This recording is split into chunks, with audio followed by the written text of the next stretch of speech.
하겠습니다. 아모스 2장 9절로 16절 말씀, 마지막 절 말씀 봉독 끝나면 아멘으로 화답하고 자리에 앉으시기를 바랍니다. 제가 봉독합니다. 내가 아모리 사람을 그들 앞에서 멸하였나니 그 키는 백향목 높이와 같고 강하기는 상수리 나무 같으나 내가 그 위에 열매와 그 아래의 뿌리를 진멸하였느니라. 내가 너희를 애굽 땅에서 이끌어내어 40년 동안 광야에서 인도하고 아모리 사람의 땅을 너희가 차지하게 하였고 또 너희 아들 중에서 선지자를 너희 청년 중에서 나실인을 일으켰나니 이스라엘 자손들아 과연 그렇지 아니하냐. 이는 여호와의 말씀이니라.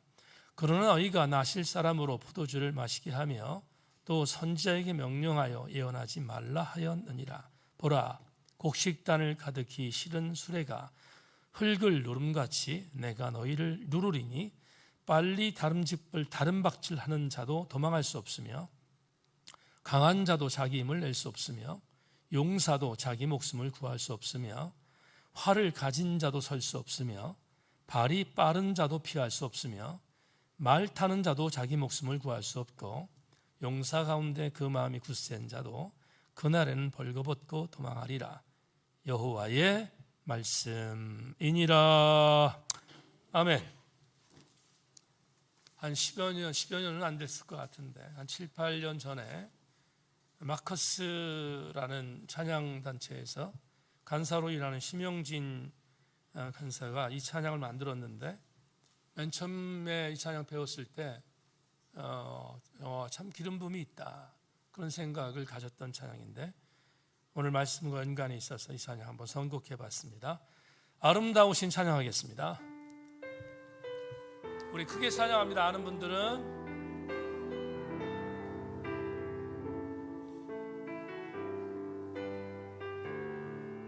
내 안에 주를 향한 이 노래, 내 안에 주를 향한 이 노래 영원한 노래 있으니 날 향한 주님의 크신 사랑 영원히 찬양하리. 십자가 그 사랑, 십자가 그 사랑 찬양하리. 날 구원하신 그 사랑, 내 삶을 드려 찬양하리라. 놀라우신 주의 사랑 영원히 찬양하리라. 아름다우신 오 놀라우신 영원할 수 없는 사랑, 오 위대하신 하나님의 사랑 영원히 찬양. 다시 한번 드립니다. 내 안에 주를 향한 찬양합니다. 내 안에 주를 향하니 주여 기름 부어 주옵소서. 영원한 노래 있으니 날 향한 주님의 크신 사랑 영원히 찬양하. 십자가 그 사랑 찬양합니다. 십자가 그 사랑 찬양하리. 날 구원하신 그 사랑, 내 삶을 드려 찬양하리. 놀라우신 주의 사랑. 아멘 아멘. 영원히 찬양하리. 아름다우신 오 놀라우신 영원할 수 없는 사랑, 오 위대하신 하나님의 하나님의 살아 영원히 찬양. 아름다우신 놀라우신 아름다우신 놀라우신 영원할 수 없는 사랑 위대하신 하나님의 사랑 영원히 찬양. 주와 같은 분 없습니다. 주와 같은 분은 없네. 이 세상 그 누구도 주와 같은 분은 없네. 누구도 비길 수 없네. 아멘 아멘. 아름다우신 놀라우신 영원할 수 없는 사랑 위대하신 하나님의 사랑 영원히 우리 엄만 다시 한번 찬양합니다. 아름다우신 놀라우신 영할 수 없는 아멘 아멘. 위대하신 하나님의 사랑 영원히 찬양. 우리 마지막으로 다시 한번 고백합니다. 아름다우신 놀라우신 영원할 수 없는 사랑 위대하신 하나님의 사랑 영원히 영원히 찬양하리. 영원히 찬양하리.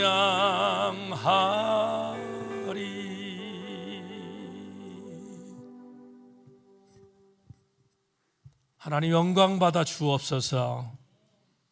아름다우신 주의 이름 찬양했습니다. 우리의 찬양을 받으신 줄로 믿고 오늘 말씀을 들을 때 아름다우신 주님을 다시 찬양하고 고백하는 감동의 시간이 되게 하여 주옵소서. 성령의 능력으로 우리를 사로잡아 주시기를 원하옵고 감사드리 예수 그리스도 이름으로 기도합니다. 아멘 아멘.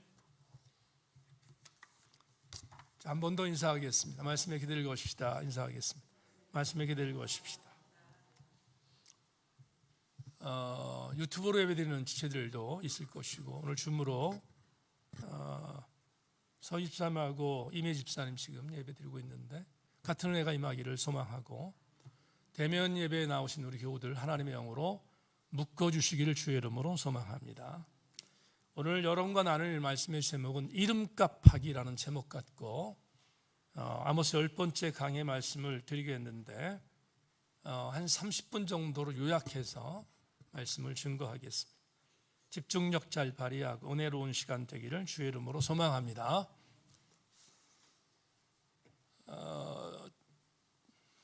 30살쯤 돼서 경기도 파주에 있는 교회 담임 목사로 부임을 해서 7년 사역을 했습니다. 지금도 기억이 생생한데 어느 해에 정말 엄청난 비가 내렸습니다. 말 그대로 하늘문이 열려서 바가지로 쏟는 것처럼 그렇게 비가 어마어마하게 내려서 마침 저는 그때 청년들을 데리고 학생들을 데리고 수련회를 강화에서 하고 있었는데 강화에서 파주까지 들어갈 수 없을 정도로 도로가 파손되고 그랬던 기억이 생생합니다. 어떻게 해서 파주로 들어갔는데 물난리가 나고 난리가 났습니다. 정말 난리가 났고 그런 정말 재난이 있었습니다. 당시에 제가 섬기던 교회의 지방회의 감찰에는 거의 열악한 교회들이 좀 많았고, 그 중에서 가장 열악한 교회가 민통선 쪽에 있는 그런 교회였습니다. 교회가 막 거의 침수돼서 거의 뭐 정말 폐쇄 직전에 그런 상황이 될 정도로 그렇게 심각한 피해가 있었습니다. 교단에서 총회장님하고 총회 임원들이 전국에 비 피해를 당한 교회들을 돕는 차원에서 모금도 하고, 그리고 직접 실사해서 피해를 당한 교회들 도움도 주고, 뭐 그런 일들을 하기 시작했습니다. 총회장님 그룹이 제가 섬기던 교회와 감찰 지역에 있는 그런 교회들을 실사를 나오셨습니다. 저희 교회를 거쳤다가 가장 피해가 심했던 교회로 갔습니다. 저보러 가이딩을 좀 해달라고 해서 총회장님 모시고 갔습니다.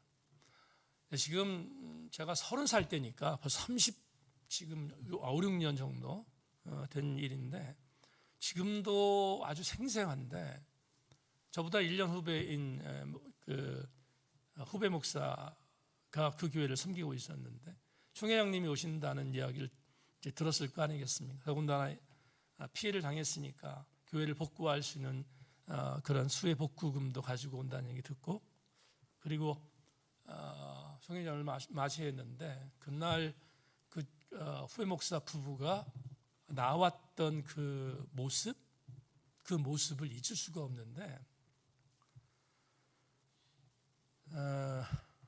뭐 경황은 없었겠습니다만은 버선발로 나왔습니다. 우리가 시쳇말로 버선발로 나오고, 그리고 저는 그렇게 세상의 그 초췌한 모습이 잊어지지가 않습니다.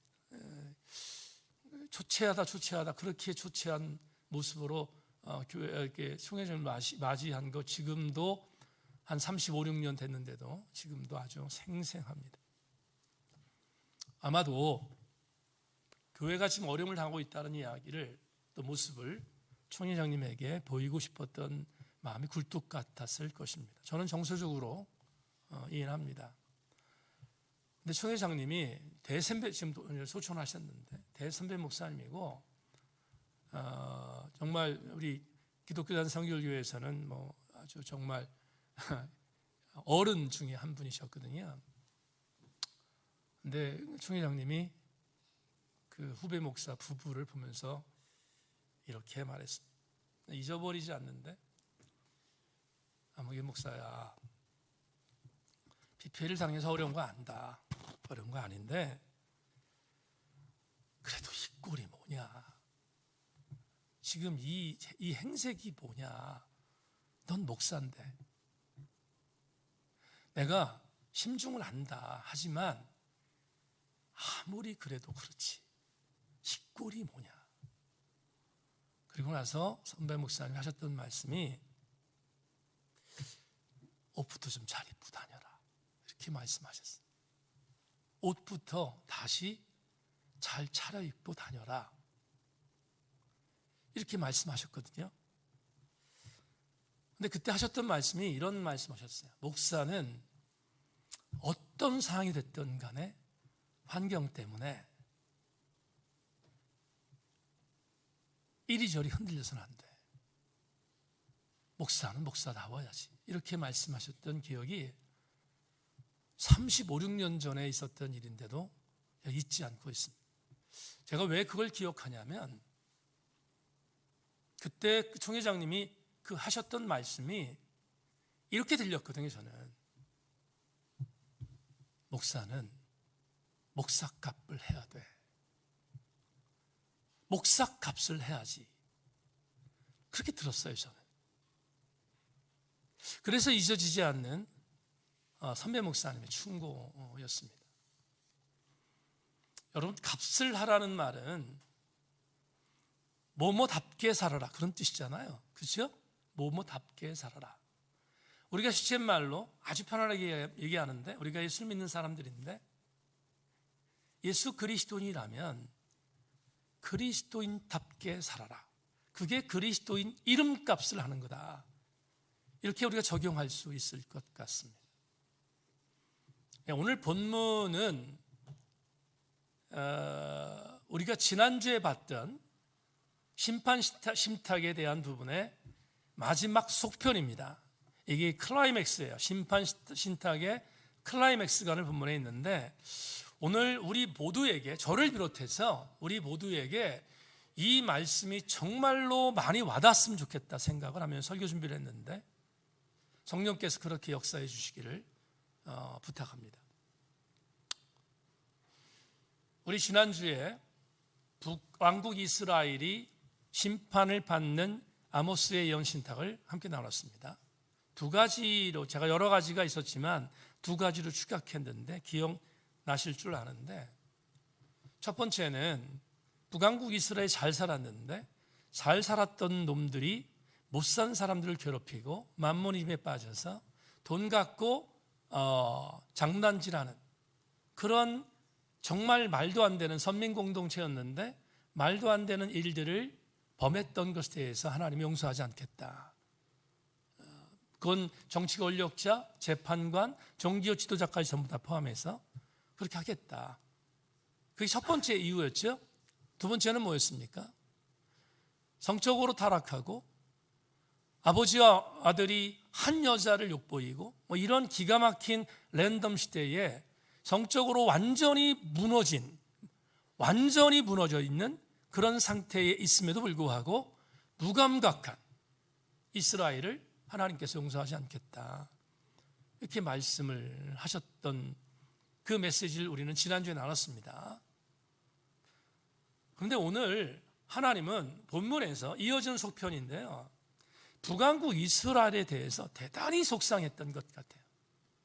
정말 많이 속상했던 것 같은데, 하나님이 이런 말씀을 하십니다. 오늘 본문 9절부터 11절까지 말씀인데요, 제가 오늘 설교를 줄이기 위해서 읽지 않겠습니다. 9절부터 11절까지 말씀을 보면 세 가지의 섭섭함을 토로하세요. 북왕국 이스라엘 백성들, 내가 너희를 이렇게 사랑했다, 이렇게 사랑한 내용 세 가지를 말하고 있거든요. 세 가지를 말하는데 그 세 가지가 뭔지를 하나하나 빠르게 한번 알아보겠는데요, 자막도 나옵니다. 첫째, 아모리 백성들을 대신 심판했다, 멸했다. 여러분 9절을 보겠습니다. 이거는 이제 세부적인가 읽겠습니다. 9절 같이 한번 볼까요? 시작. 내가 아모리 사람을 그들 앞에서 멸하였나니 그 키는 백향목 높이와 같고 강하기는 상수리 나무 같으나 내가 그 위에 열매와 그 아래의 뿌리를 진멸하였느니라. 저를 보십시다. 가나안 거민 중에서 아모리 백성들은 장대했던 거민으로 성경이 말합니다. 백향목 얘기하고 있는데 주석 찾아보니까 백향목이 가장 크게 자라면 35m부터 40m 정도까지 자란대요. 상징적으로 아모리는 그만큼 장대했던 백성인 것을 얘기하는 거죠. 그러니까 이스라엘 백성들이 도저히 이길 수 없었던, 어떤 상했든 간에 아무리 군사력이 좋아도 이길 수 없었던 아모리를 대신 주님이 멸하였다. 그게 첫 번째, 하나님께서 이스라엘 백성들의 심판을 앞서서 섭섭함을 토로한 겁니다. 왜냐하면 이렇게 아모리를 물리쳐 줬는데 배은망덕하다, 이겁니다. 아셨죠? 두 번째, 자막. 애굽에서 430년 동안 종살이 했는데 이끌어내셨어요. 그런데 광야 40년 동안 살았는데 성경이 말하자 옷도 해하지 않고 신발도 해하지 않고 먹을 것 입을 것 다 주었다. 그렇게 보호하셨다가 어디까지 차지하게 만들었죠? 새벽에 우리 지금 지난주에 봤죠? 어디까지? 가나안까지 차지하게 했습니다. 그런데 여러분 지금 메시지가 뭐예요? 그런데도 너희들이 내 은혜를 배반했다. 이게 두 번째입니다. 세 번째 봅시다. 자막. 세 번째는 뭐죠? 이스라엘이라는 이 공동체를 하나님께서 택한 백성으로 만드셔서 선민 공동체로 만들었고, 영적으로 이스라엘을 이끌기 위해서 때마다 누구를 세웠습니까? 나시린을 세웠습니다. 여러분 11절을 보겠습니다. 아니야, 11절에 맞습니다. 11절 보겠습니다. 11절 전반절입니다. 전반절 다 같이 시작. 또 너희 아들 중에서 선지자를, 너희 청년 중에서 나신을 일으켰다. 우리가 나실인 그러면 생각나는 사람이 몇 명 있습니다. 근데 오늘 본문에서 두 사람을 한번 제가 얘기해 보려고 하는데, 첫 번째 사무엘입니다. 사무엘을 한나가 나실인으로 드리겠다고 선언합니다. 허락하셨고요. 그리고 사무엘을 나실인으로 만들었습니다. 여러분, 사무엘 자체는 선방했어요. 나실인으로 선방했습니다. 그런데 문제는 또 다른 나신을 세웠는데, 여러분 유명한 누가 있습니까? 삼손이 있습니다. 삼손은 나신으로 세웠지만 대단히 실패한 사사였죠. 우리가 두 명만 얘기했는데, 여하튼 간에 이런 나실인들을 세운 이유는 뭐냐 하면, 하나님이 선민 공동체를 올바르게 인도하기 위함이고 힘들지 않도록 만들기 위함이었다. 그런데 어떤 일이 벌어졌는가? 여러분, 11절 후반절을 보겠습니다. 11절 후반절을 보면, 자, 후반절에 이런 말씀이 있습니다. 이스라엘 자손들아, 과연 그렇지 아니하냐? 여호와의 말씀이니라. 자, 제가 부연할게요. 세 가지의 은혜를 주셨어요. 아모리를 멸했고, 그 다음에 두 번째 뭐였어요? 애굽에서 해방시켜줬고, 가나안을 차지하게 만든 것까지. 세 번째, 나신을 세웠어요. 맞죠? 나신을 세웠습니다. 그런데 지금 본문에서 11절 후반절에 이렇게 얘기합니다. 너희들한테 묻겠다. 진짜 아니냐? 이게 부가의문문으로 지금 물었어요. 히브리 아프라는 단어를 썼는데, 정말 그렇지 않냐? 이 말은 주님이 몰라서 물은 게 아닙니다. 진짜 그러니까 재확인하신 거예요. 그렇게 물었습니다. 근데 결정타가 있어요. 반응이 나오는데, 하나님이 이렇게 섭섭한 이유가 뭐냐? 12절에 있습니다. 12절 볼까요? 12절에 같이 한번 읽겠습니다. 시작. 그러나 너희가 나실 사람으로 포도주를 마시게 하며 또 선지자에게 명령하여 예언하지 말라 하였느니라. 자, 이게 반응이거든요. 하나님이 지금 나실인까지 세워서 이스라엘 돌보려고 했는데, 이스라엘의 반응은 뭡니까? 하나님한테 이렇게 말하는 거예요. 하나님, 아무리 나신을 세웠어도 난 당신 말을 믿지 않겠습니다. 따르지 않겠습니다.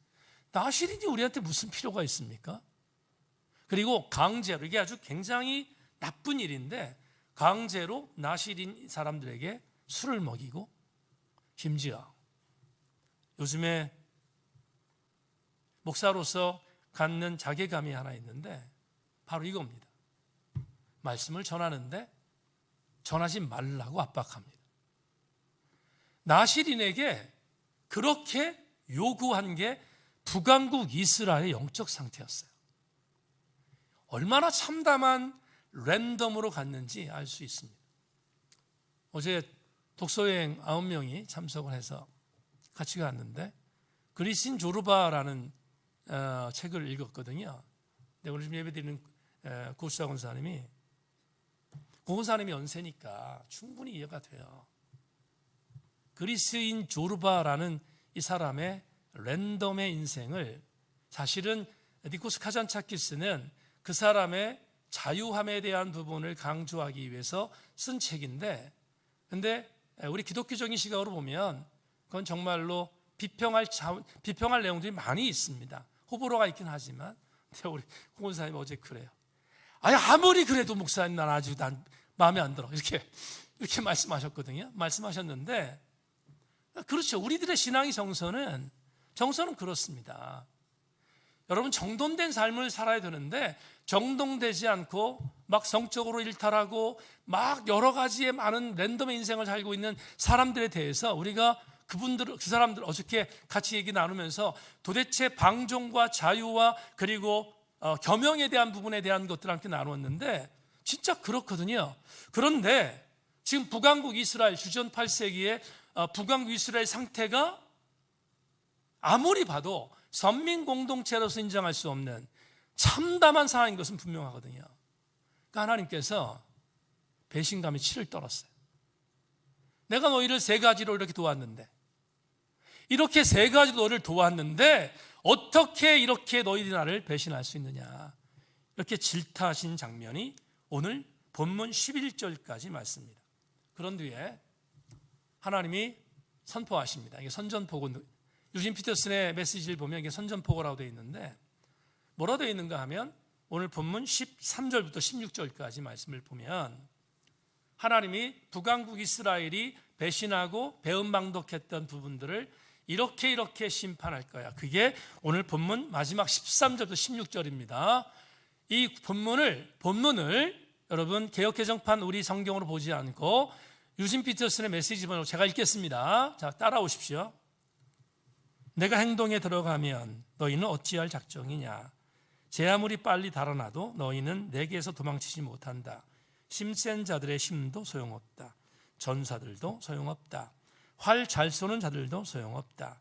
잘 달리는 자들도 소용없다. 전차를 모는 자들도 소용없다.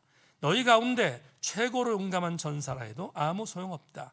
그저 걸음 하나 살려라 하고 옷도 챙겨 입지 못한 채 내뺄 것이다. 마지막에 유진 피터슨 이렇게 말합니다. 이게 바로 하나님의 뭐다? 선전포고다. 이스라엘이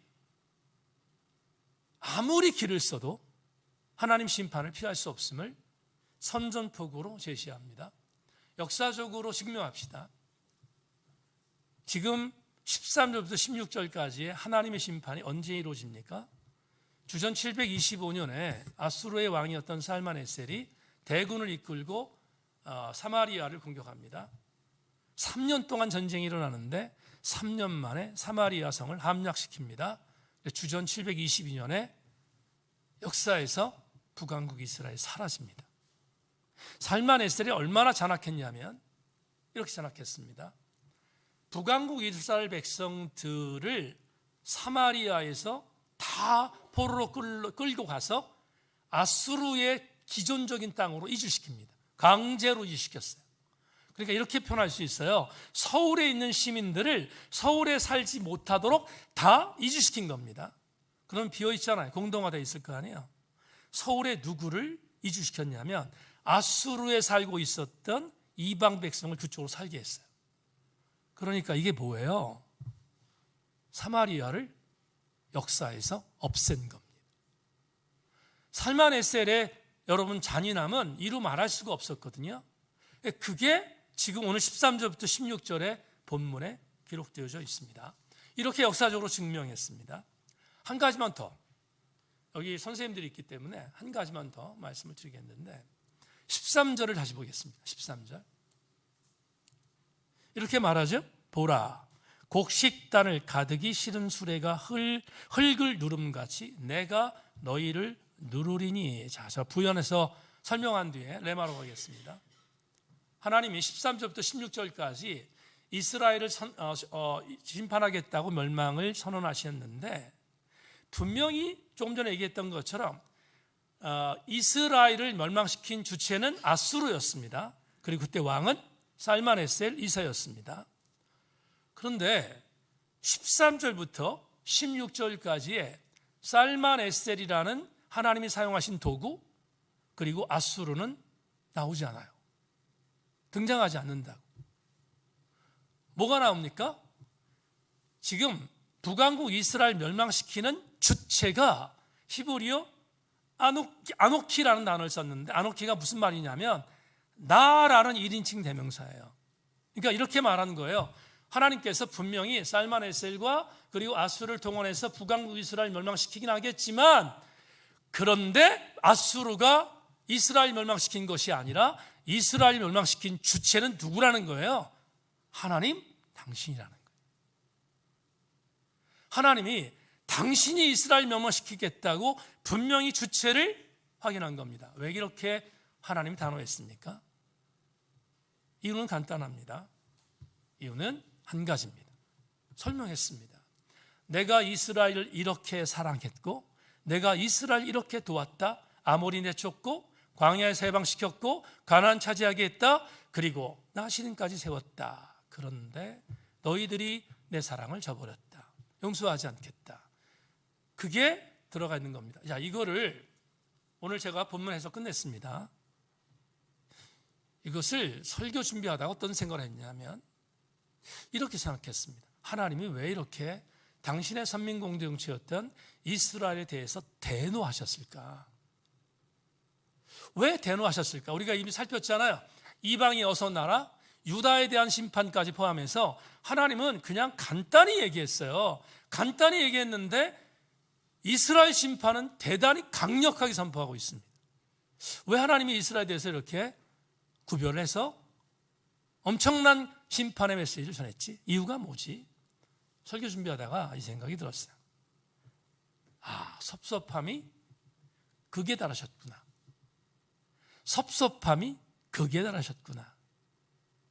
그걸 제가 바꿨어요. 오늘 설교 제목처럼 이스라엘이 이스라엘 값을 하기를 원했는데 하나님 보시기에 이스라엘이 이스라엘 값을 하지 못했기 때문이다.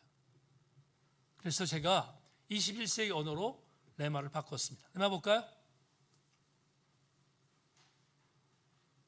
저와 여러분들은 예수를 구주로 고백하는 뭡니까? 그리스도인입니다. 그러면 하나님이 우리한테 오늘 요구하신 게 뭘까? 말할 것도 없습니다. 그리스도인이라는 이름값을 지불하며 살기를 원하십니다. 그 이름값을 지불하기 위하여 우리는 반드시 하는 게 해야 되는 것이 하나 있는데 그리스도인의 삶을 살아내야 합니다. 오늘 신약성경 하나를 소개하기 위해서 원고에 담았는데 3명의 사람이 나오지만 한 사람만 얘기하겠습니다. 여러분 요한마가라는 사람이 있어요.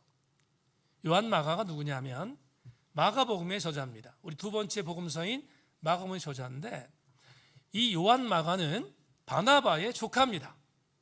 바나바의 조카인데 바울과 바나바가 안디옥 교회에서 선교사로 파송받고 전 세계를 전도하죠. 전 세계의 지역을 당시의 전 세계의 세계를 돌아다니면서 복음을 전하지 않습니까? 1차, 2차, 3차 전도여행을 합니다. 근데 1차 때 안디옥 교회에서 파송받았던 바울과 바나바가 누구를 데려가냐면 바나바의 조카였던 요한 마가를 데려갑니다. 마가를 데려갑니다. 사역자로 괜찮게 생각했기 때문입니다. 그런데 1차 전도여행을 하는데 밤빌리아라는 지역에 도착했는데 요한 마가가 전도팀에서 무단 이탈합니다. 자기 마음대로 무단 이탈했습니다. 성경은 자세히 우리한테 말하진 않지만 바나바와 바울 팀이 얼마나 당황했는지를 보여주는데요. 여러분 사도행전 13장 13절에 이렇게 되어 있습니다. 바울과 및 동행하는 사람들이 바보에서 배를 타고 밤빌리아에 있는 버가에 이르니 요한은 그들에게서 떠나 예루살렘으로 돌아갔다. 이유는 자세히 나오지 않는데 학자들은 말합니다. 풍토병이 걸렸다, 전도가 힘들었다, 여러 가지 얘기를 합니다. 여하튼 전도팀에서 이탈했습니다. 그리고 자기는 자기 갈 길로 가기 위해서 예루살렘으로 돌아갔습니다. 이것 때문에 바울이 대단히 분노합니다. 그리고 1차 전도여행을 우여곡절 끝에 마쳤습니다. 안디옥에 돌아와서 2차 전도여행을 갑니다. 바울과 바나바가 2차 전도여행을 가는데 바나바가 이렇게 말합니다. 바울 형제, 내 조카가 이렇게 떠났는데 한번 용서하자. 이번 2차 전도여행도 다시 데려가자 이렇게 말합니다. 바울이 NO 이렇게 말합니다. 안 돼. 그리고 요한 마가를 데려가지 않도록 싸웁니다. 싸우는데 그 내용이 사도행전 15장 37절 40절에 있는데 성경에서 이 정도로 기록했으면 대단한 갈등입니다. 여러분 보세요. 바나바는 마가라는 요한도 데리고 가고자 하나 바울은 밤빌리아에서 자기를 떠나 함께 일하러 가지 아니한 자를 데리고 가는 것이 옳지 않다 하여 서로 심히 다투어 피차 갈라서니 바나바는 마가를 데리고 배 타고 구브로로 가고 바울은 실라를 택한 후 형제들에게 주의 은혜에 부탁함을 받고 떠났다. 갈라졌습니다. 결별했습니다. 근데 놀라운 일이 벌어지는 게 뭐냐면 바울은 요한 마가 그러면 치를 떨었을 거예요. 왜냐하면 전도 사역에 방해한 사람이니까 치를 떨었을 거예요. 그런데 결별까지 했어요. 사랑하는 동역자였던 바나바와 찢어졌습니다. 마가 때문입니다. 마가가 그랬어요. 정말 바울에게 있어서 마가는 생각하고 싶지 않았던 사람이었을 것입니다. 그런데 놀라운 일이 뭐냐면 골로새서 4장 11절을 보면 골로새 4장 11절에 이런 말씀이 있습니다. 여러분 따라오세요. 이들만 아니라 이들만은 하나님의 나라를 위하여 함께 역사하는 자들이니 이런 사람들이 나의 위로가 되었다. 이렇게 말하면서 세 사람을 얘기하는데 아리스다고와 요한 마가라는 사람과 유스도라고 하는 별명을 갖고 있었던 예수까지 세 명을 얘기하는데 그 중에 한 사람이 들어갔습니다. 요한 마가 들어갔는데 요한 마가에 대해서 여러분 이런 고백이 있습니다. 디모데후서 4장 11절을 보겠습니다. 디모데후서 4장 11절 누가만 나와 함께 있느니라 내가 올 때 마가를 데리고 오라 그가 나의 일에 유익하니라. 따라오세요. 마지막입니다. 바울이 로마의 감옥에 갇혔을 때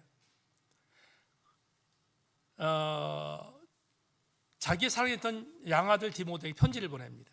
디모데야, 내 지금 감옥에 있는데 외롭다. 외로운데 너 나한테 오려고 하지? 혼자 오지 말고 한 명을 데려와라.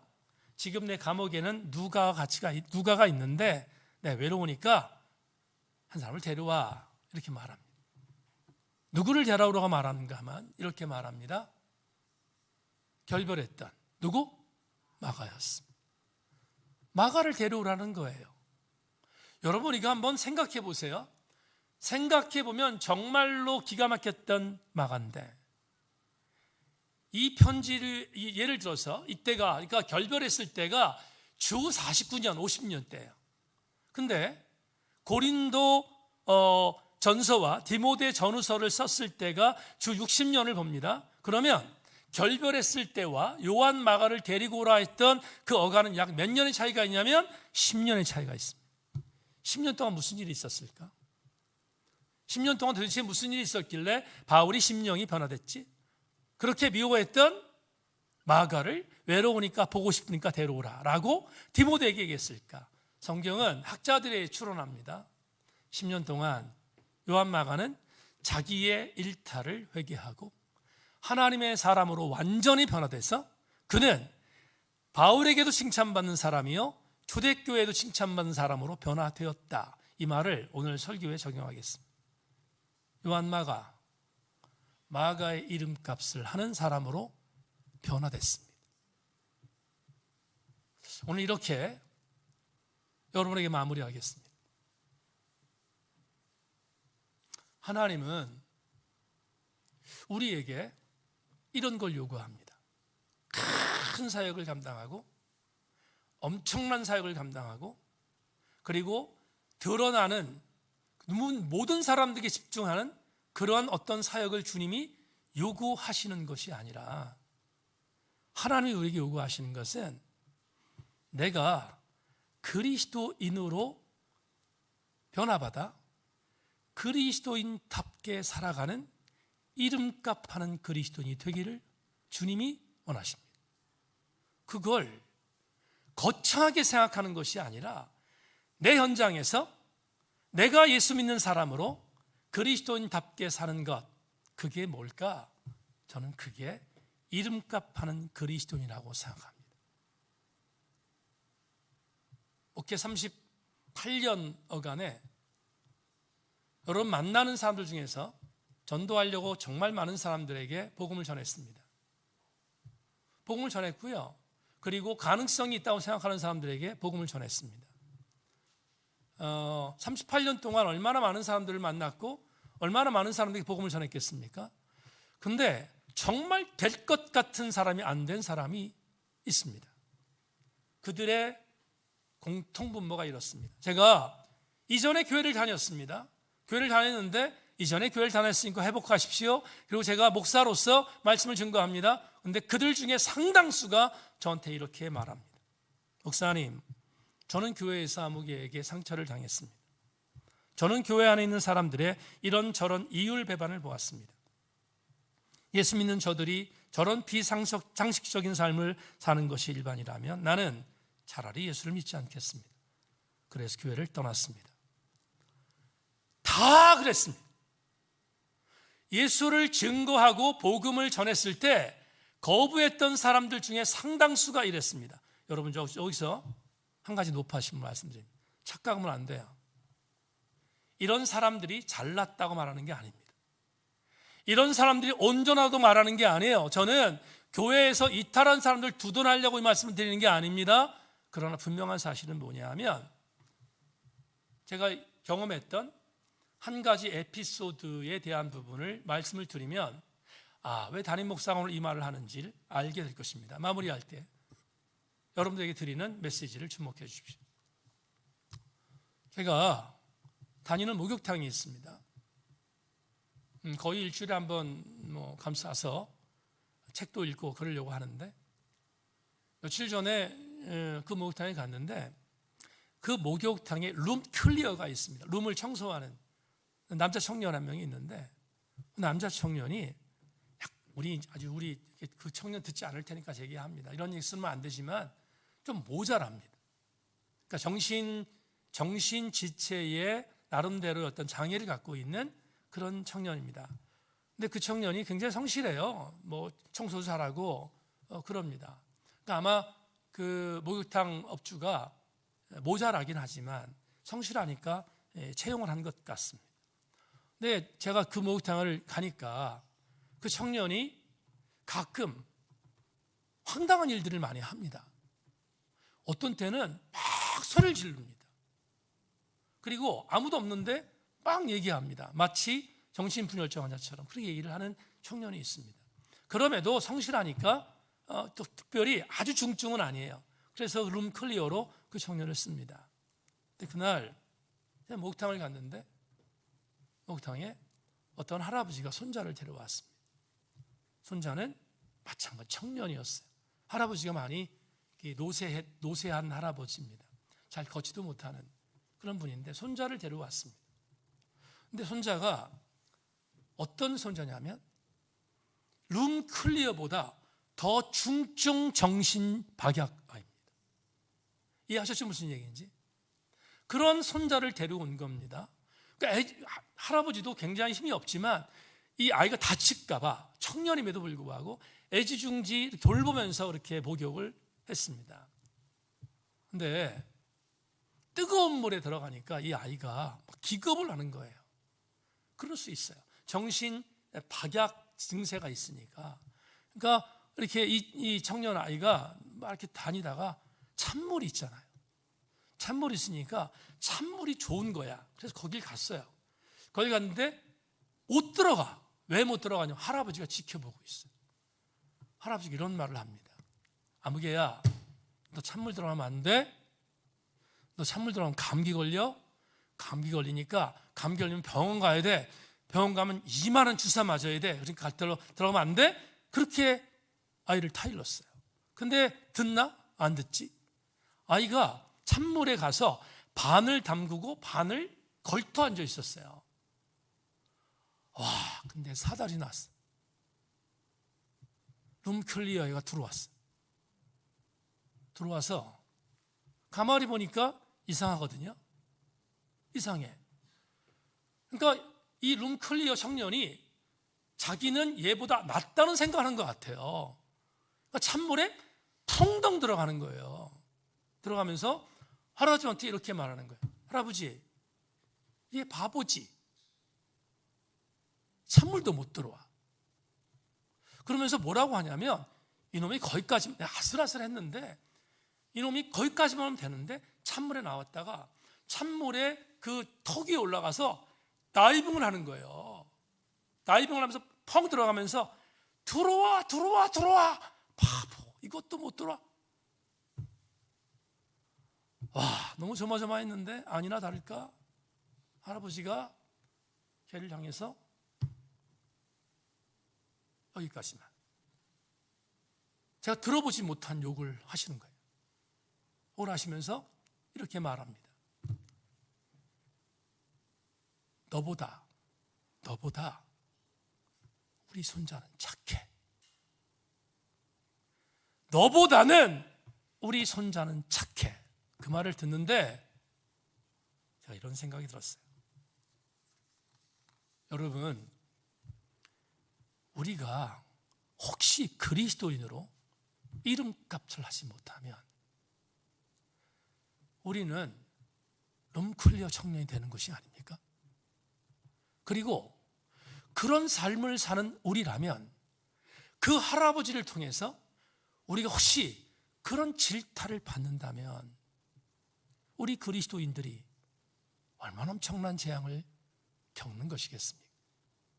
지난주 새벽에 여호수아 6장에 있는 말씀 아마 지지난 줄 겁니다. 제가 기도원에 올라갔을 때 여호수아 6장 1절에 이런 말씀이 있음을 여호수아에서 제가 알고 있거든요. 여호수아 6장 1절에 이런 말씀이 있습니다. 어떤 말씀?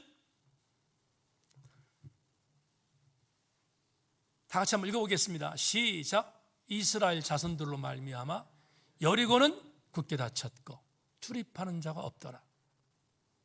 엄청난 시사점을 주는 메시지입니다. 혹여나 우리 때문에 여리고 성이 굳게 문을 닫는다면 한 가지 이유 때문입니다. 예수 그리스도인으로 이름값하지 못하기 때문입니다. 예배 나오신 여러분, 사도행전 11장 26절에서 정말 아름다운 말씀이 나와 있는데 누가는 사도행전 11장 26절에서 이렇게 선포합니다. 만남에 안디옥에 데리고 와서 둘이 교회 1년간 모여 있어 큰 무리를 가르쳤고 제자들이 안디옥에서 비로소 다 같이 읽습니다. 시작.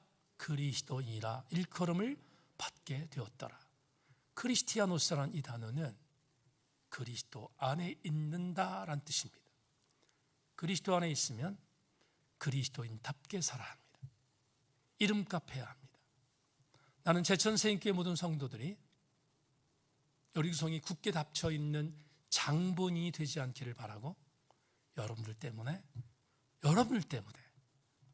더 많은 하나님의 백성들이 돌아오는 그런 은혜의 주인공들이 되기를 주님의 이름으로 소망하고 그 은혜가 여러분 모두에게 임하기를 주님의 이름으로 소망합니다.